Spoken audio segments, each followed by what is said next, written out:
यह बौद्ध कहानी दो भिक्षुओं की है जो कि पास के गांव से भिक्षा लेकर वापस अपने मठ की ओर लौट रहे थे। उनमें से एक वृद्ध भिक्षु था जिसे काफ़ी अरसा हो गया था संन्यास लिए और उसने अपना पूरा जीवन एक सन्यासी की तरह ही व्यतीत कर दिया था। और दूसरा एक युवा भिक्षु था, उसने अभी अभी हाल ही में संन्यास लिया था। तभी दोनों शांत भाव से साथ में अपने अपने रास्ते पर चल रहे थे। तभी रास्ते पर एक नदी पड़ी जिन्हें पार करके उन्हें अपने मठ की ओर जाना पड़ता था। लेकिन बरसात के कारण वह नदी काफी उफान पर थी, उसकी धारा अविरल थी। जब वे दोनों उसके तट पर पहुंचे तो उन्हें उस तट पर एक स्त्री दिखाई दी जो कि नदी पार करने की कोशिश कर रही थी। वह इतनी सुंदर थी कि किसी अप्सरा से कम न प्रतीत होती थी। पानी से भीगे उसके वस्त्रों के नीचे से उसके सुकोमल अंग झांक रहे थे। स्वर्णाभूषण उसके रूप को अनुपम दिव्यता प्रदान कर रहे थे। जब भिक्षु उसके पास पहुंचे तो उस स्त्री ने उन भिक्षुओं को प्रणाम किया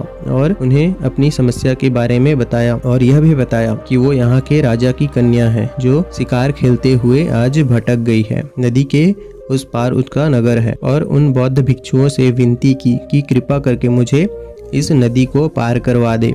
इस नदी का वेग आज इतना ज्यादा है कि मैं अपने शरीर को ही नहीं संभाल पा रही हूँ, तो यह नदी कैसे पार कर पाऊंगी। तभी उन दोनों भिक्षुओं ने नदी की ओर देखा। किनारे के उबड़ खाबड़ पत्थर और तल की चिकनाहट और ऊपर से धारा का यह वेग, कुल मिलाकर उसे पार कर पाना किसी कोमल मनुष्य के लिए अत्यंत कठिन था। परंतु समस्या सिर्फ यही नहीं, समस्या एक और भी थी कि भगवान महात्मा बुद्ध के भिक्षुओं को नारी से दूर रहने को कहा गया था, इसलिए वो उसे पार नहीं करवा सकते थे।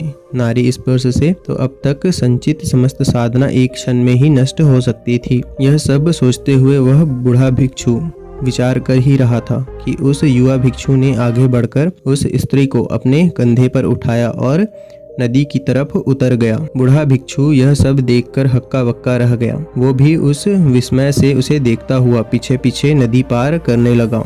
युवा भिक्षु दूसरे किनारे पर पहुंच गया। उसने उस कन्या को अपने कंधे से उतारा और उसे विदा दी। वह स्त्री भी उनको प्रणाम करके चली गई। युवा भिक्षु शांत भाव से मठ की ओर बढ़ने लगा। पीछे पीछे बूढ़ा भिक्षु भी तट पर पहुंच गया। पहुंचते ही उसने उस सन्यासी को भिक्षा के भाव से देखा। बूढ़े भिक्षु की आंखों में उस युवा भिक्षु के लिए क्रोध और दुर्भावना थी। उसने उस युवा भिक्षु की तरफ मुंह फेरा और शीघ्रता से मठ की ओर पांव बढ़ाने लगा।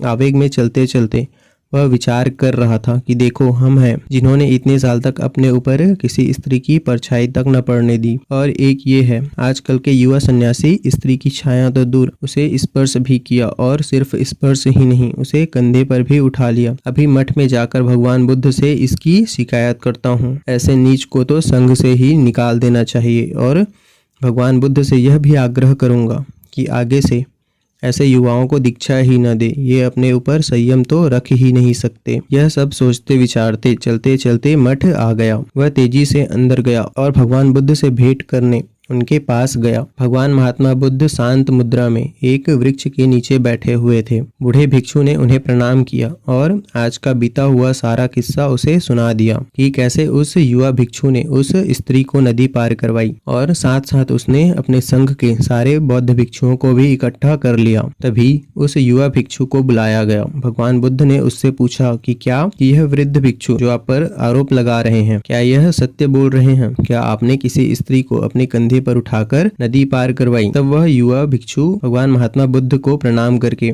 उन्हें कहने लगा कि कौन सी स्त्री? अच्छा हाँ, वह स्त्री, मैंने उसे नदी पार जरूर करवाई थी, परंतु भगवान मैंने तो उस स्त्री को नदी के उस पार से अपने कंधे पर उठाया और इस पार उतार दिया था, पर यह वृद्ध भिक्षु तो अभी भी उसे अपने कंधे पर उठाए ही हुए हैं। और यह बात सुनकर भगवान महात्मा बुद्ध मुस्कुराए और उन्होंने युवा भिक्षु को आशीष दी और कहा कि सच में किसी कार्य को शारीरिक संलग्नता से अधिक प्रभावी मानसिक लिप्तता है। युवा भिक्षु ने परोपकार की भावना से उस स्त्री को उठाया, इसलिए उसका मन दूषित नहीं हुआ, जबकि बूढ़े भिक्षु का मन द्वेष भाव से भर गया और वे अब तक अशांत था।